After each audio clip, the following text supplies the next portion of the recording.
Dédicace. Mère Terre, Mother Africa. À travers toi, je rends hommage à une femme, Aïta Ndoye Sarr, fille de Mame Biram. Petite fille de Mbanga, le pêcheur solitaire, qui le soir au couchant lançait sa barque à l'affût du mérou, poisson des rois. Pour ton courage, ta discrétion, ta bonté, ton calme souverain, ton sens de l'honneur et des valeurs. Tu as toujours su donner, donner sans rien demander en retour, éduquer sans discourir, rassembler sans coup férir. À toutes ces mères silencieuses, bien que minées par la maladie, ferventes gardiennes de l'environnement familial et social, solutionnent, résolvent, tempèrent. À nous qui sommes et resterons d'éternels petits chérubins à leurs yeux, je dédie ce chant d'espérance de la Renaissance africaine. La main tendue de l'histoire.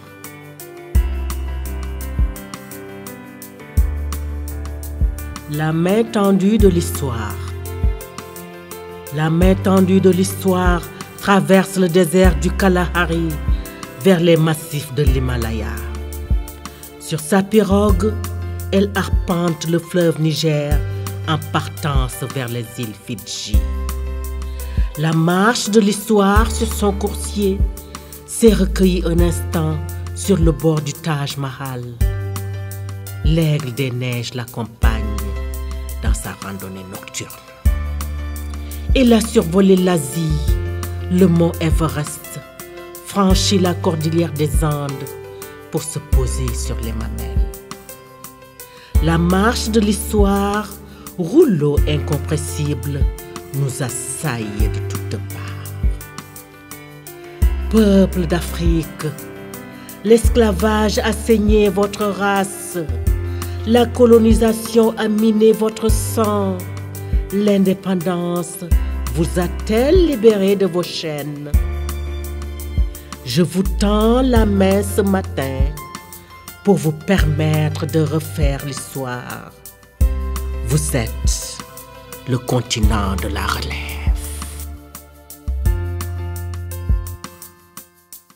Le continent de la relève. Le continent de la relève. Il m'est permis de rêver de mes valeurs qui existent toujours et qu'il me faut conserver.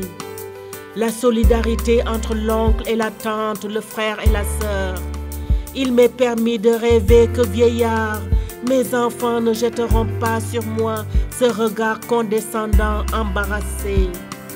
Oui, il m'est permis de rêver, de partager ma misère avec les miens sans fausse honte.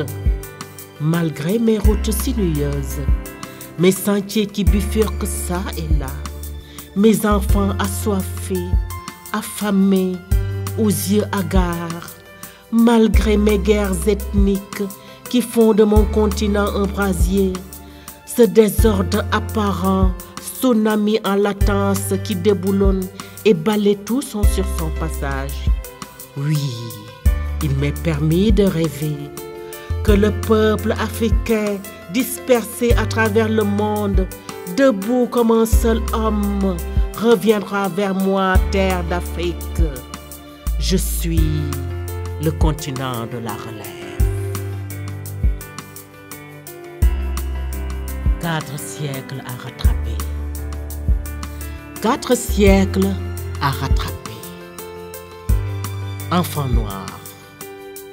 Enfant noir, sur le chemin de l'école, tu n'as pas seulement des cahiers à porter, mais le poids de 4 siècles à supporter sur tes épaules si frêles. Enfant noir qui marche sur le chemin de l'école, cheveux au vent, l'allure désinvolte, la tête pleine de 1000 rêves, presse le pas pour 400 ans à rattraper sur tes jambes arquées, rompues à la marche. Enfant noir, sur le chemin de l'école, tu n'as pas seulement des leçons à apprendre et l'histoire de 4 siècles à réapprendre, à refaire. 2 siècles d'esclavage, 1 siècle de colonisation, plus 1 siècle d'exploitation, comme disait Maître Abdoulaye Wade en Libye un certain soir. 400 ans à rattraper en un jour sur les chemins de l'existence. Alors, emporte dans tes sacoches ces vertus cardinales, ciment de notre civilisation. La kersa ou le refus de la honte, le fit ou le courage dans l'abnégation, le ngor ou le respect de la parole donnée, le muñ ou la persévérance dans l'effort face à toute situation difficile, le jom ou la dignité dans l'adversité. Le train de la Renaissance. Le train de la Renaissance. J'ai pris le train de la Renaissance sur les rives du Cayor. À mes côtés, le peuple africain debout, comme un seul homme, conducteur infatigable, traverse Marrakech et m'emmène au Nigeria. J'ai pris le train de la Renaissance à Djibouti, aux abords du Matabeleland, pour assister au banquet des États-Unis d'Afrique. Tels les maillons d'une chaîne, s'enroulant inexorablement, du Sud-Soudan près du Darfour au Kenya, le train de la Renaissance siffle son entrée en gare.